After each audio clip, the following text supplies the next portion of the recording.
दोस्तों, आज फिर मैं आपके लिए गौतम बुद्ध की कहानी कभी हार नहीं मानेंगे लेकर आई हूँ। यह कहानी सुनने के बाद आप कभी भी जिंदगी में हार नहीं मानेंगे। तो आइए दोस्तों, कहानी शुरू करते हैं। गौतम बुद्ध के हजारों शिष्य थे। जब उनका कोई शिष्य बुद्ध तव को प्राप्त हो जाता तो वो उसे किसी एक दिशा में भेजकर वहाँ के लोगों को जागरूक करने और ज्ञान देने के लिए जाने की आज्ञा देते थे। बुद्ध का एक शिष्य बुद्ध के सद निकट वे 6 वर्षों से था। वो एक दिन महात्मा बुद्ध के पास आया और बुद्ध से कहा, हे बुद्ध, मुझे आपके पास 6 साल हो गए। मेरे बाद कितने शिष्य आए, उन्हें आपने इस बीच किसी एक दिशा में ज्ञान देने के लिए भेजा, लेकिन मुझे अभी तक नहीं भेजा। क्या मुझे अभी तक बुद्ध तव प्राप्त नहीं हुआ? बुद्ध मुस्कुराए और बोले, यह तो तुम्हें खुद समझना होगा कि तुम्हें बुद्ध तव प्राप्त हुआ है या नहीं। शिष्य बोला, हे बुद्ध, आपने मुझे इन 6 सालों में जो भी उपदेश दिया मुझे वो सब याद है। आपकी बताई एक एक बात मुझे याद है। आप मुझसे भी पूछ सकते हैं, मैं आपको हर उत्तर देने के लिए सक्षम हूँ। आप मुझे एक मौका तो दें ताकि मैं किसी भी दिशा में जाकर लोगों को आपके ज्ञान के बारे में भी बता सकूं। बुद्ध ने कहा, ज्ञान की बातों को याद रखने से कुछ नहीं होता जब तक आप उसे अपने आचरण में ना लाओ। जब तक आप किसी भी चीज़ को अपने आचरण में नहीं लाओगे तब तक आप दूसरों को नहीं कह सकते कि वो उसे अपने आचरण में लेकर आई। शिष्य ने कहा, जो भी हो, कृपया आप मुझे एक मौका दें। आप मुझ पर भरोसा रखें। मैं सभी को अपने ज्ञान से प्रभावित कर सकता हूँ। मैं लोगों को ऐसी बातें बता सकता हूँ जिससे उनके जीवन में शांति आएगी और वो शांतिपूर्ण अपना जीवन जी सकेंगे। बुद्ध ने कहा, अभी तुम तैयार नहीं हो। जब तुम तैयार हो जाओगे मैं तुम्हें खुद सही मार्ग पर जाने के लिए कहूँगा। शिष्य ने कहा, क्यों बुद्ध, आपने मुझे इन 6 वर्षों में इतना भी ज्ञान नहीं दिया जिससे मैं लोगों को प्रभावित कर सकूं। बुद्ध ने कहा, ठीक है, तुम पूर्व दिशा की तरफ जाओ। वहाँ तुम्हें एक गांव मिलेगा। उससे तुम भिक्षा मांग कर लाओ और वहाँ के लोगों को अपने ज्ञान से मदद करना। कल सुबह तुम वहाँ अकेले जाना और शाम को आकर मुझे बताना तुमने कैसे वहाँ के लोगों की मदद की। वह शिष्य यह सब सुनकर बेहद खुश हो गया और बुद्ध का आशीर्वाद लेकर चला गया और वह रात भर ज्ञान समेटता रहा और मन ही मन सोच रहा था कि मैं कल ऐसे ज्ञान की छाप छोड़ूंगा कि वहाँ के लोगों के साथ बुद्ध भी मुझसे प्रभावित हो जाएंगे। सुबह उठकर वो महात्मा बुद्ध को प्रणाम करने गया। उन्हें प्रणाम कर वह पूर्व की तरफ निकल गया। शाम को जब वह वापस आया तो बुद्ध ने देखा कि उस शिष्य के माथे पर चोट लगी है और खून बह रहा है। बुद्ध ने उसे पट्टी की और पूछा, तुम्हें यह चोट कैसे लगी? शिष्य ने कहा कि बुद्ध, वहाँ के लोग बेहद दुष्ट हैं। उन्हें जरा भी बुद्धि नहीं है। मैं उस गांव में भिक्षा लेने गया पर किसी ने मुझे भिक्षा नहीं दी। सब मुझे गालियां दे रहे थे। एक व्यक्ति ने तो मुझे भिक्षा तो दी लेकिन नीचे फेंक कर और कहा, इसे उठा लो। मैंने उन्हें काफ़ी समझाया लेकिन वह मेरी बात सुनने को तैयार ही नहीं थे। उल्टा उन्होंने मेरे साथ हाथापाई की। जिससे मुझे चोट लग गई। हे बुद्ध, आप मुझे दूसरी जगह भेजें जहाँ के लोगों में बुद्धि हो। इस तरह बुद्ध उसकी बात सुनकर मुस्कुराए और बोले कि अगर तुम्हें दूसरे गांव में भी ऐसे ही लोग मिले तब तुम क्या करोगे? शिष्य ने कहा, हे बुद्ध, ऐसे लोगों को कोई ज्ञान नहीं दे सकता।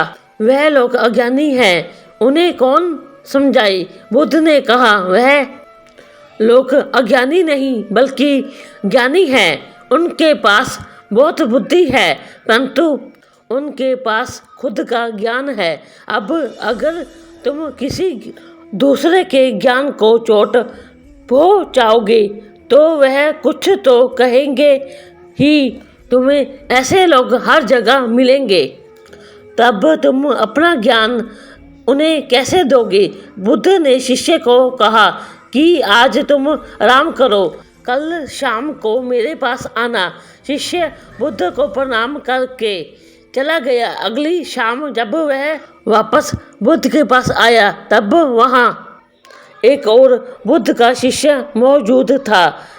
उनके हाथ में चोट लगी हुई थी। बुद्ध ने उस शिष्य के हाथ पर चोट देख उस पर पट्टी की और उस शिष्य से पूछा कि तुम्हें यह चोट कैसे लगी? शिष्य ने कहा, हे बुद्ध, आपने पूर्व के एक गांव में मुझे जाने के लिए कहा था, वहीं मुझे यह चोट लगी। बुद्ध ने कहा, वहाँ तुम्हारे साथ क्या क्या हुआ, तुम मुझे बताओ। शिष्य ने कहा, हे बुद्ध, वहाँ पर मैंने सबसे भिक्षा मांगी लेकिन किसी ने मुझे भिक्षा नहीं दी। एक व्यक्ति जिसने भिक्षा दी थी उसने भी वह मुझे जमीन पर फेंक कर दी और कहा, उसे उठा लो। मैंने चुपचाप उसे उठाकर अपने पात्र में रख लिया और उसे कल्याण का आशीर्वाद दिया। तब उस व्यक्ति ने मुझसे कहा, आप बड़े ही अजीब व्यक्ति हो, मैं आपका अपमान कर रहा हूँ और आप मुझे आशीर्वाद दे रहे हैं। मैंने उनसे कहा कि आप दानी हैं, आपने मुझे दान दिया है इसलिए मैं आपको आशीर्वाद दे रहा हूँ। फिर वहाँ से मैं आगे गया तो कुछ लोगों ने मुझे वहाँ से जाने के लिए कहा। उन्होंने मुझे कुछ अपशब्द कहे और मुझ पर कुछ पत्थर फेंके जिससे मुझे चोट लग गई। जब मैं वापस आ रहा था तब मैंने एक माँ को रोते हुए देखा।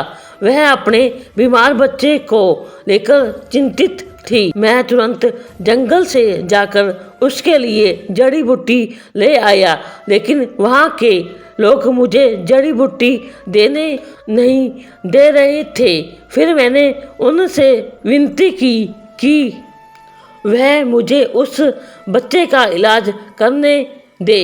उसके बाद वो जैसा कहेंगे मैं ठीक वैसा ही करूँगा। फिर जिस व्यक्ति ने मुझे भिक्षा दी थी उसने गांव वालों को समझाया। तब उन्होंने मुझे उस बच्चे को जड़ी बूटी लगाने दी। उसके बाद वह बच्चा ठीक हो गया। फिर गांव वालों ने मुझसे अपने किए गए अभद्र व्यवहार के लिए क्षमा मांगी और मुझे धन्यवाद कहा। फिर मैं वहाँ से वापस आ गया। हे बुद्ध, आपसे एक विनती है। उस गांव के लोग बहुत भोले भाले और सीधे हैं। क्या मैं रोज उसी गांव में जाकर भिक्षा मांग सकता हूँ? यह सभी बात वो पहला शिष्य भी सुन रहा था। उसने यह सुनते ही बुद्ध के चरणों में गिरकर कहा कि हे बुद्ध, मैं समझ गया हूँ कि अभी मैं उस लायक नहीं हुआ कि दूसरों को ज्ञान दे सकूं। बुद्ध ने कहा, हमें बाहर वैसे ही लोग दिखाई देते हैं जैसे हम भीतर से होते हैं। जब तक हम स्वयं को नहीं बदलते तब तक हम किसी को भी नहीं बदल सकते। खुद में परिवर्तन करना बेहद जरूरी है। कोई भी बात बताने से पहले उसे आचरण में लाना बेहद जरूरी है, क्योंकि आचरण में लाई हुई चीज को बताना समझाना बहुत आसान होता है और उसे लोग बेहद आसानी से अच्छे से समझ पाते हैं। सीख दोस्तों, हम सभी को ऐसा लगता है कि हमने जो कुछ भी सीखा है वह हमको दूसरों को सिखाना चाहिए, लेकिन हम जानने अनजाने में दूसरों को सिखाने के चक्कर में हम कभी कभी गलत साबित हो जाते हैं। तो इसलिए दोस्तों, अगर आप किसी को भी कोई भी सुझाव देने के लिए जाते हैं, आप कोई भी चीज़ सिखाने के लिए जाते हैं, तो सबसे पहले आप उस कार्य को संपूर्ण रूप से और सही ढंग से अच्छे से सीख जाए, और आपको जब यह पक्का प्रूफ मिल जाए कि अब मैं इस कार्य को संपूर्ण रूप से सीख चुका हूँ, अब मैं दूसरों को सिखा सकता हूँ, तभी आप दूसरों को सिखाने के लिए जाएं, अन्यथा आपके साथ दुर्व्यवहार हो सकता है और आपको क्षति भी पहुंच सकती है। दोस्तों, आपको यह गौतम बुद्ध की कहानी कैसी लगी, मुझे लाइक और कमेंट में नमो बुद्धाय जरूर लिखें और अपने दोस्तों को शेयर करें। और अगर आप नए हैं तो मेरे चैनल को सब्सक्राइब करें और बेल आइकन का बटन दबाएं। हम मिलते हैं अपनी अगली कहानी में, तब तक आप अपना ख्याल रखें।